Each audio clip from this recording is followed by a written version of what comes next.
thank you so much for joining us. Cole is a journalist based in Marseille, France, contributor to The Nation, Jacobin, and the international news network France 24. He's the author of Paris is Not Dead, Surviving Hyper-Gentrification in the City of Light. ColeStangler.com is his website and also his Twitter handle. Cole, Macron has called for a snap election, or a quick election, which has got a lot of people baffled. And in the EU elections, the right in France made some real substantial gains. What I'm guessing, and I wanted to reality check this with you, is that what most of this has to do with is the immigration of brown people and Muslims into France. Am I wrong? Well, first, thanks for having me. Yeah, I mean, it's complex. I've spent a lot of time trying to think about what compels people to vote for the National Rally. I attended a couple of the big campaign rallies they had for the European elections with Jordan Bardella, who's their new candidate, who may well become prime minister. And, it is true because I'll respond to the question, but on the one hand, they have kind of made a slightly more economically populist platform, which is to say that they'll talk more about protecting the French welfare state. They're against the kind of austerity that they were favoring in the past. All that being said, all that being said, to your point, the one kind of constant that you'll find throughout their discourse, no matter what, is that opposition to immigration. It's what gets the biggest applause lines at the rallies. Both rallies I attended in Perpignan, in the southwest of France, and in Paris, those are the biggest applause lines, is when Jordan Bardella, the candidate, promises to strip welfare benefits for foreigners, when he promises to deport undocumented immigrants, when he talks about restoring French identity.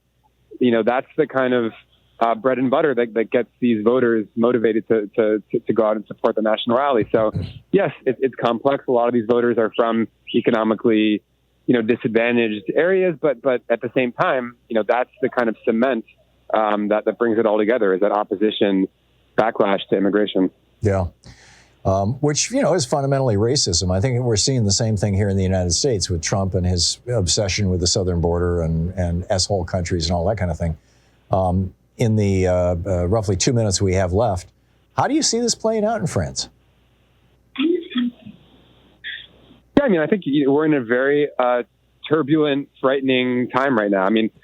I don't think anybody expected, and I was talking with people really from across the political spectrum, from the Macronists to the left. No one expected Emmanuel Macron to dissolve parliament and hold these new legislative elections, which are slated for the end of the month in early July. No one expected this, and there's a real chance that the National Rally could do very well, perhaps even be part of a governing coalition, if not win an outright majority and install a far-right prime minister for the first time in France since the Vichy era. So, right.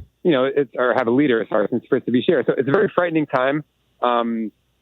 But I think, maybe to end things on a slightly more optimistic note, the parties of the left have united after just 24 hours. Macron did not anticipate them coming together, and they'll be presenting candidates backed by this united left front. So it'll be very interesting to see, frightening, turbulent, but also interesting to see if the left is able to actually present a coherent alternative to the far right, where I think at this point it's fair to say Macron has failed to do so. I understand Russia has been a big booster for Le Pen. To what extent is Russia interfering in the elections in France? I think there's lots of various documentation of Russian attempts to interfere in French politics. I will say there's a particular candidate who's quite high up on the National Rally's European election list, who now is a member of European Parliament, Thierry Mariani, who has very direct ties to the Russian government. He's gone and participated in meetings to celebrate the sham referendum in Crimea. And so there is, it's interesting. The National Rally has tried to downplay their support for Russia as opposed to the AfD in Germany. There is a real difference there. But at the same time, you still do have this kind of ideological proximity and the links to Russia with the National Rally. Remarkable stuff. Well, I want to get back with you after the election. Looking forward to that, Cole. Keep up the great work. Thanks so much for dropping by today. Yeah, thanks for having me, Tom. Great talking with you.